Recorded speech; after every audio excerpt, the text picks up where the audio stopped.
मकान मालिक एग्रीमेंट के बीच में किराया नहीं बढ़ा सकेगा। जय हिंद दोस्तों, किराएदारों और मकान मालिकों के बीच होने वाले विवादों को दूर करने के लिए सरकार मॉडल टेनेंसी एक्ट लेकर के आई है, यानी कि आदर्श किराया कानून। इसके अनुसार पहला, लिखित समझौता यानी कि एग्रीमेंट अनिवार्य है। किरायानामा एग्रीमेंट के तौर पर होना जरूरी है और वह रजिस्टर्ड भी होना चाहिए। दूसरा, सिक्योरिटी डिपॉजिट की अगर बात करें, आवासीय किराया परिसर के लिए 2 माह का किराया ही एडवांस में लिया जा सकेगा। साथ ही कमर्शियल स्पेस के लिए 6 माह तक का किराया ही मालिक ले सकेगा।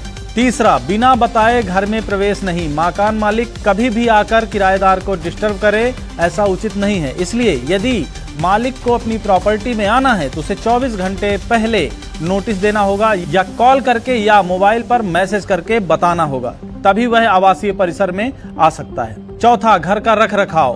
बड़े खर्चे यानी कि छत की लीकेज, दीवारों में दरार या पेंट की खराबी, ये बड़े खर्चे माने जाएंगे जिन्हें मालिक वहन करेगा। साथ ही छोटे खर्चे जैसे बिजली की सॉकेट बदलना, नल ठीक करना, ये छोटे मरम्मत के काम किराएदार को खुद कराने होंगे।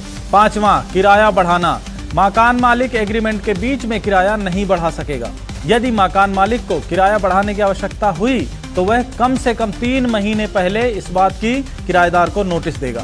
छठवां, घर खाली करने पर जुर्माना। अगर एग्रीमेंट खत्म होने के बाद भी किराएदार घर खाली नहीं करता है तो मकान मालिक को भारी जुर्माना लेने का अधिकार होगा। पहले 2 महीने के लिए किराए का 2 गुना और इसके बाद किराए का 4 गुना प्रति माह। और 7वां और सबसे जरूरी, जिस पर सबसे ज्यादा झगड़ा होता है, किसी भी हालत में किराएदार और मकान मालिक के बीच होने वाले विवाद पर मकान मालिक बिजली सप्लाई, पानी सप्लाई जैसी जरूरी सप्लाई नहीं बंद कर सकेगा, और यदि वह ऐसा करता है तो यह कानूनन अपराध माना जाएगा। चूंकि भूमि और किराया राज्य का विषय है, इसलिए राज्य अपने हिसाब से भी इनमें बदलाव कर सकते हैं। जानकारी बहुत आवश्यक है। अपने किराएदार और मकान मालिक साथियों के साथ इसे साझा जरूर करें। धन्यवाद।